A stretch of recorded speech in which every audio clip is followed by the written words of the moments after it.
Ride4Hope will embark on its annual bike ride covering over 500 kilometers.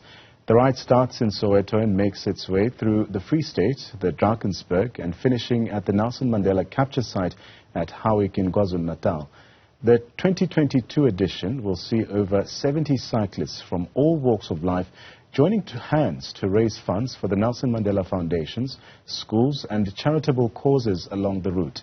Nelson Mandela Foundation CEO Sello Hatang and Karabelo Sethunya, who is one of the beneficiaries, joins us now.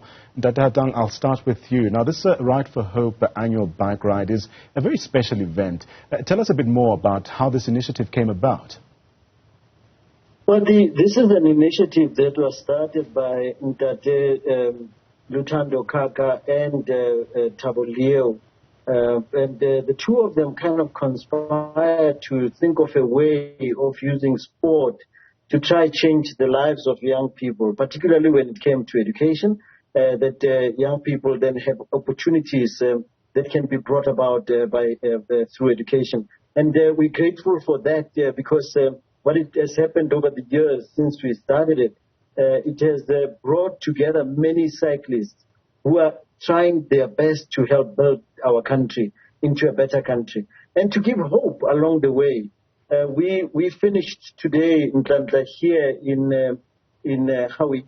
We are currently in Pietermaritzburg, and the spirit within the team was unbelievable in how you have people from all walks of life. Karabelo will tell you about his own story. Each one of the riders has a story, and we don't tend to appreciate each person's story until you are brought together by an initiative like a legacy Ride4Hope, because it delivers hope that tomorrow will be better than today. Karabelo, you are one of the beneficiaries of this initiative. Tell us a bit more about your story and how you believe this will not only impact your life, but those of other beneficiaries as well.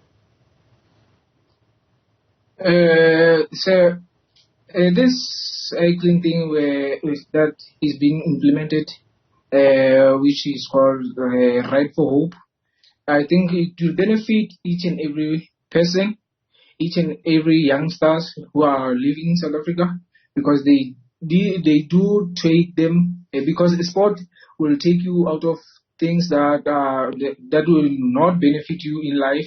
That sport, we can use it as something that we can unite with other people in different races.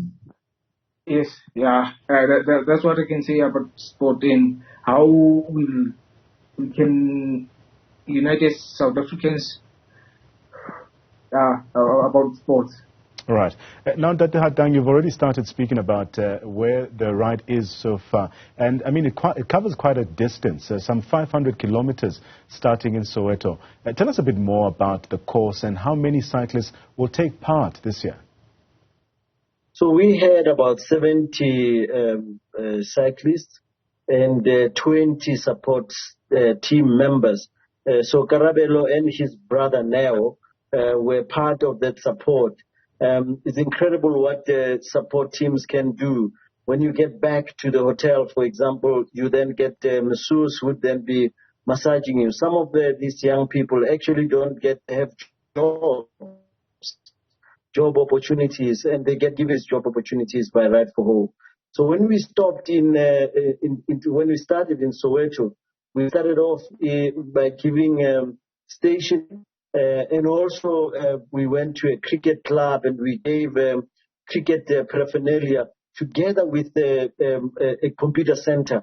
We went to Bethlehem. In Bethlehem, we then had an IT hub that was handed over. And each one of them has a sponsor, like in Soweto. We're working with Tisele.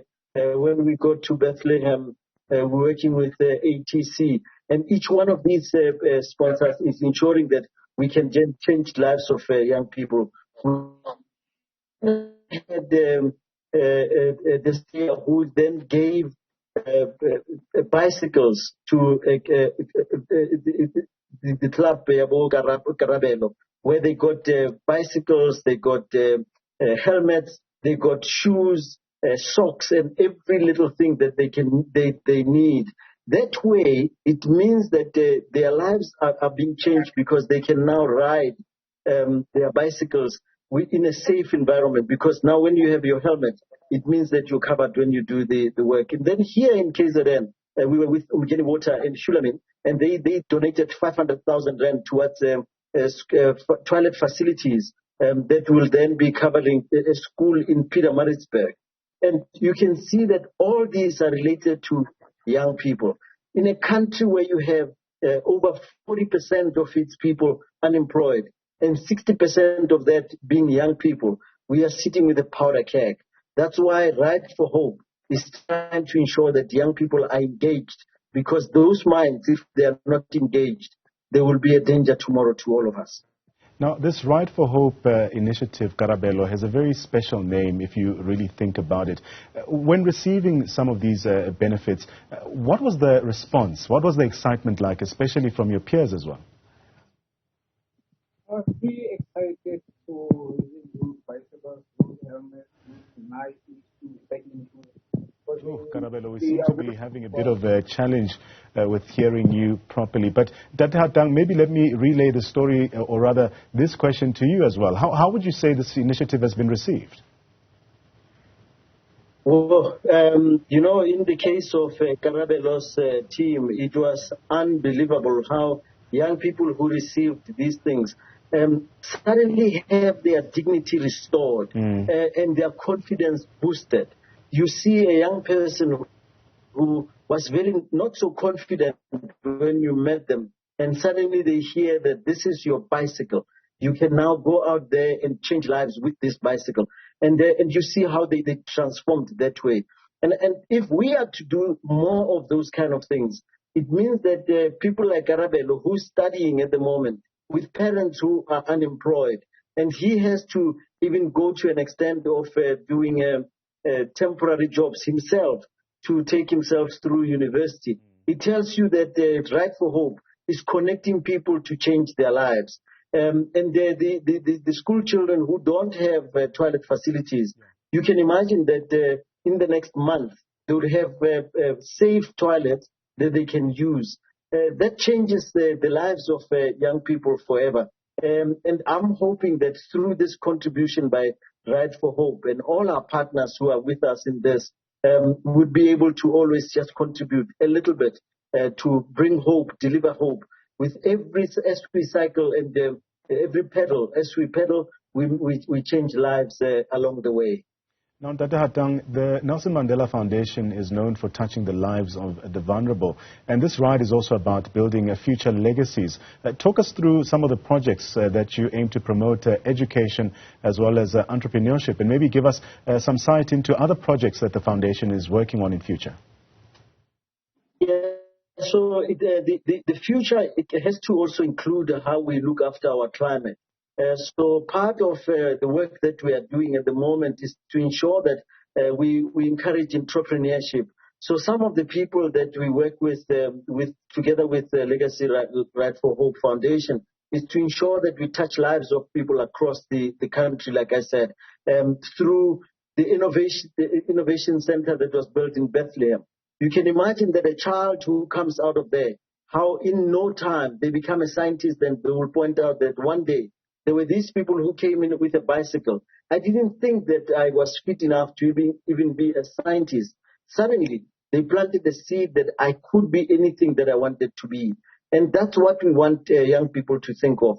But as the Nelson Mandela Foundation, part of the work that we do, it includes what will be coming up in November, which you know about in Zandla, the Nelson Mandela Annual Lecture, which will be here in KZN, in fact, in Durban, where we're looking at the environment, climate change.